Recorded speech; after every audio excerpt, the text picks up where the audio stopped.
Tu es précieux par Max Lucado. Les Vémiches étaient des petits personnages de bois qu'un sculpteur nommé Élie avait façonnés un par un. Son atelier était perché au sommet d'une colline qui dominait leur village. Chaque Vémiche était différent. Certains avaient un grand nez, d'autres de grands yeux. Certains étaient grands et d'autres petits.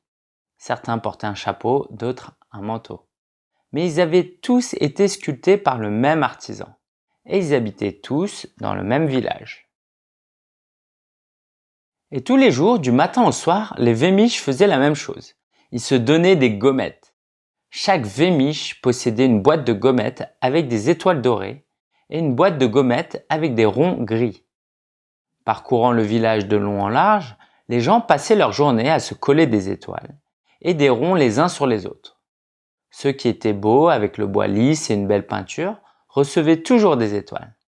Mais si le bois était rugueux et la peinture écaillée, les Vémiches donnaient des ronds. Ceux qui étaient doués recevaient également des étoiles. Certains étaient capables de soulever de gros morceaux de bois bien au-dessus de leur tête ou de sauter par-dessus de grandes boîtes. D'autres encore connaissaient des mots difficiles ou savaient chanter de très jolies chansons. Tout le monde leur donnait des étoiles. Certains Vémiches étaient couverts d'étoiles. Chaque fois qu'ils recevaient une étoile, ils se sentaient si bien. Cela leur donnait envie de faire autre chose pour en obtenir une de plus. D'autres, cependant, ne savaient pas faire grand-chose. Ils recevaient des ronds. Punchinello en faisait partie. Il essayait de sauter aussi haut que les autres, mais il tombait toujours. Et lorsqu'il tombait, les autres s'assemblaient autour de lui et lui donnaient des ronds.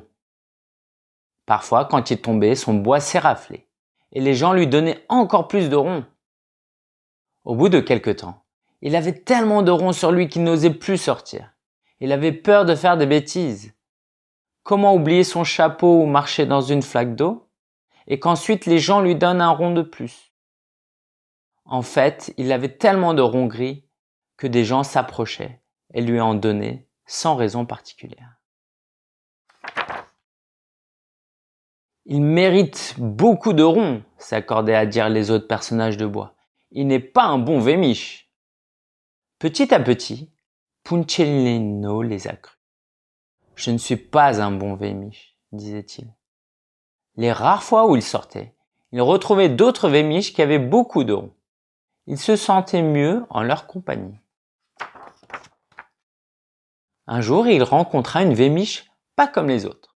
Elle n'avait ni rond ni étoile. Elle était juste en bois. Elle s'appelait Lucia. Les gens pourtant essayaient bien de lui donner des gommettes, mais elle ne collait pas. Certains admiraient Lucia parce qu'elle n'avait pas de rond, et ils venaient à toutes jambes lui donner une étoile. Mais elle tombait toujours par terre. D'autres la méprisaient parce qu'elle n'avait pas d'étoile, et lui donnaient un rond, mais il ne tenait pas non plus. J'aimerais tant être comme elle, pensa Punchinello.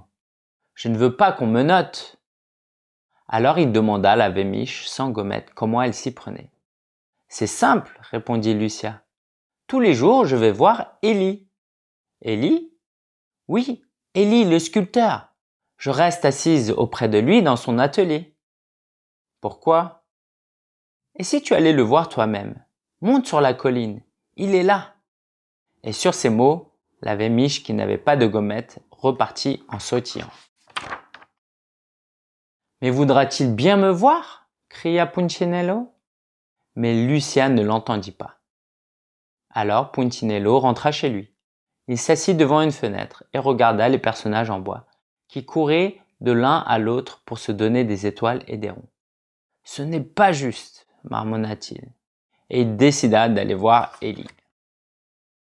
Il gravit les 3 sentiers qui menaient au sommet de la colline, et entra dans le grand atelier. Ses yeux de bois s'écarquillèrent devant la taille des objets qui l'entouraient. Le tabouret était aussi grand que lui. Il dut se hisser sur la pointe des pieds pour voir le dessus de la table de travail. Il vit un marteau aussi long que son bras. Punchinello eut la gorge nouée. « Je ne reste pas une minute de plus !» Et il fit demi-tour pour s'enfuir. C'est alors qu'il entendit son nom. Punchinello? La voix était grave et puissante. Punchinello s'arrêta. Punchinello, comme je suis content de te voir. Viens vers moi que je puisse te regarder. Punchinello se retourna lentement et leva les yeux vers l'artisan barbu à la stature imposante. Vous connaissez mon nom? Demanda le petit Vémiche. Bien sûr, c'est moi qui t'ai fait. Élie se pencha, le souleva et le posa sur la table de travail. Fit le créateur d'un air soucieux, en découvrant tous les ronds gris. Je vois qu'on t'a donné beaucoup de mauvaises notes. Ce n'est pas de ma faute, Élie, j'ai fait tout ce que j'ai pu. Oh, tu n'as pas besoin de te justifier. Peu m'importe ce que pensent les autres Vémiches. Vraiment? Oui, et tu devrais en faire autant. Qui sont-ils pour donner des étoiles et des ronds? Ce sont des Vémiches, tout comme toi.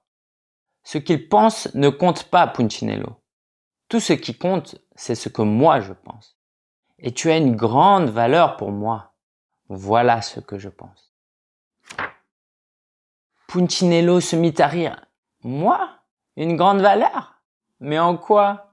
Je ne sais pas marcher vite, je ne sais pas sauter, ma peinture s'écaille. Pourquoi ai-je de la valeur à vos yeux? Élie regarda Punchinello, posa ses mains sur ses petites épaules de bois et répondit très lentement. Parce que tu es à moi. Voilà pourquoi tu as de la valeur à mes yeux.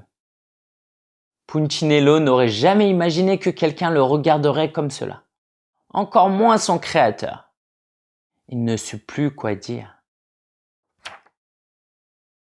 Chaque jour, j'ai espéré que tu viendrais, expliqua Élie. Je suis venu grâce à une personne que j'ai rencontrée et qui n'avait pas de gommette sur elle, dit Punchinello. Je sais, elle m'a parlé de toi. Pourquoi les gommettes ne tiennent-elles pas sur elle? Le créateur répondit avec douceur. Parce qu'elle a décidé que ce que je pensais était plus important que ce qu'il pensait. Les gommettes ne collent que si tu leur permets de coller. Comment? Les gommettes ne collent que si elles ont de l'importance pour toi. Plus tu mets ta confiance dans mon amour, moins tu te soucies de leurs gommettes. Je ne comprends pas très bien. Élie sourit. Ça viendra, mais cela prendra du temps. Tu as reçu beaucoup de mauvaises notes. Viens donc me voir tous les jours et laisse-moi te montrer à quel point je t'aime. Élie souleva Punchinello de la table de travail et le posa par terre. Souviens-toi, dit Élie, alors que le petit Vémiche franchissait le seuil.